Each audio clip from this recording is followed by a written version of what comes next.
খুলনায় যৌথ বাহিনীর সঙ্গে সন্ত্রাসীদের পাল্টাপাল্টি গোলাগুলির ঘটনা ঘটেছে। এই ঘটনায় দুইজন আইনশৃঙ্খলা বাহিনীর সদস্য সহ বেশ কয়েকজন আহত হয়েছে। গত রাতে এই যে ভবনটি দেখতে পাচ্ছেন আমার পেছনে, নির্মাণাধীন ভবন, এই ভবনে বেশ কয়েকজন সন্ত্রাসী আসলে অবস্থান করছিল। এমন খবরের ভিত্তিতে কিন্তু আমরা জেনেছি যে পুলিশ নৌবাহিনীর সমন্বয়ে গঠিত যৌথ বাহিনীটি দল এখানে অভিযান পরিচালনা করতে আসে এবং পুলিশের উপস্থিতি এবং যৌথ বাহিনীর উপস্থিতি টের পেয়ে এখানে যে সমস্ত সন্ত্রাসীরা অবস্থান করছিল তারা কিন্তু পুলিশকে উদ্দেশ্য করে গুলি ছুড়ে মারে। পুলিশও কিন্তু দমে যায়নি, তারাও কিন্তু পাল্টা গুলি ছুড়ে মারে এবং ঠিক আমার পেছনে এই নির্মাণাধীন ভবনের পেছনে যে জায়গাটি দেখা যাচ্ছে, একটি পরিত্যক্ত একটি ডোবা রয়েছে, সেই ডোবায় কিন্তু অস্ত্র ফেলে দিয়েছিল সন্ত্রাসীরা, এমনটি কিন্তু আসলে পুলিশের পক্ষ থেকে জানানো হয়েছে। রাত 1:30টার দিকে মূলত এখানে এই সংঘর্ষের সূত্রপাত হয়। এখানে পুলিশ যৌথ বাহিনীর বেশ কয়েকজন সদস্য তারা যখন এখানে তাদেরকে অভিযানে ধরতে আসে তখনই কিন্তু আসলে এই ঘটনাগুলো ঘটে। পুলিশের পক্ষ থেকে আজ দুপুরে খুলনা মেট্রোপলিটন পুলিশের সদর কার্যালয়ে সংবাদ সম্মেলনের মাধ্যমে বিস্তারিত তুলে ধরা হয়েছে এবং সেখানে তারা বলছেন যে এই ঘটনায় মোট 10 জন সন্ত্রাসীকে তারা আসলে গ্রেফতার করেছেন। সংবাদ সম্মেলনে খুলনা মেট্রোপলিটন পুলিশ কমিশনার জানিয়েছেন তাদের যে 12 জন শীর্ষ সন্ত্রাসের তালিকা ছিল সেই তালিকার মধ্যে 2 জন সন্ত্রাসী কিন্তু এর মধ্যে ছিলেন এবং পুলিশের এবং যৌথ বাহিনীর করা গুলিতে তাদের কয়েকজন আহত হয়েছেন এবং এই যে 10 জন গ্রেফতার হয়েছে এই 10 জন কিন্তু বর্তমানে খুলনা মেডিকেল কলেজ হাসপাতালের প্রিজন সেলে চিকিৎসাধীন অবস্থায় রয়েছেন। পুলিশের পক্ষ থেকে জানানো হয়েছে যে তারা আসলে আইন শৃঙ্খলা রক্ষার জন্য সর্বোচ্চ চেষ্টা করছেন এবং তারই অংশ হিসেবে এই অভিযান আসলে পরিচালনা করা হয়েছে।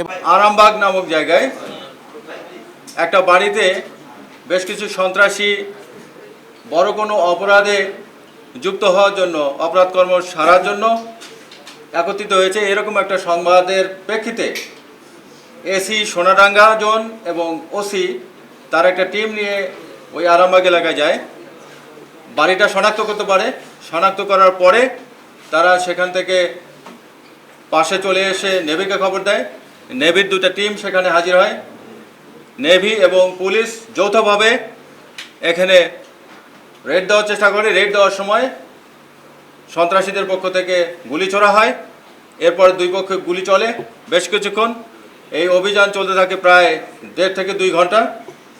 এই সময়ে ফায়ার এক্সচেঞ্জের পরে এদের 10 জনকে পুলিশ অ্যারেস্ট করতে পারে। এদের হেফাজত থেকে আমরা যে অস্ত্র এবং গুলি পেয়েছি সেগুলো হলো 3টা পিস্তল, পিস্তলের 4 রাউন্ড গুলি, একটা শর্টগান, শর্টগানের 23 রাউন্ড গুলি, 2টা চাইনিজ কুড়াল, একটা চাপাতি, একটা হাসুয়া, 2টা চাকু, 4টা মোবাইল ফোন। আর এদের বাড়ির বাইরে, যে বাড়িতে তারা আশ্রয় নিয়েছিল সেটার বাইরে তারা তাদের ব্যবহৃত 7টা মোটরসাইকেল রেখেছিল। সেই মোটরসাইকেলে আসলে তারা এই শহরে বিভিন্ন জায়গায় মহড়া দেওয়ার চেষ্টা করত। গত 2-3 মাস ধরে খুলনা মহানগরীতে কিন্তু বেশ কয়েকটি সন্ত্রাসী গ্রুপ আতঙ্ক ছড়িয়েছিল, আতঙ্ক ছড়াচ্ছে, যেটি নিয়ে আসলে পুলিশের পক্ষ থেকে বারবার বলা হচ্ছিল তারা আসলে কাজ করছে। যাদের গ্রেফতার করা হয়েছে তাদের আসলে থানার রেকর্ডপত্র যাচাই করে পুলিশ জানিয়েছে যে সন্ত্রাসী পলাশের বিরুদ্ধে খুন, ডাকাতি, ছিনতাই সহ বিভিন্ন অপরাধের 14টি এবং তার মধ্যে 2টি হত্যা, 3টি ডাকাতি, একটি অস্ত্র, 2টি চাঁদাবাজি ও অন্যান্য 6টি সহ মোট 14টি মামলা রয়েছে এই পলাশের বিরুদ্ধে। এছাড়া আরেক আসামি শীর্ষ সন্ত্রাসী বা তালিকাভুক্ত সন্ত্রাসী রুবেল ইসলাম লাভলু ওরফে কালারাবের বিরুদ্ধে একটি ডাকাতি, একটি অস্ত্র, একটি চাঁদাবাজি, একটি পুলিশ অ্যাসাল্ট ও অন্যান্য 3টি সহ 6টি মামলা রয়েছে।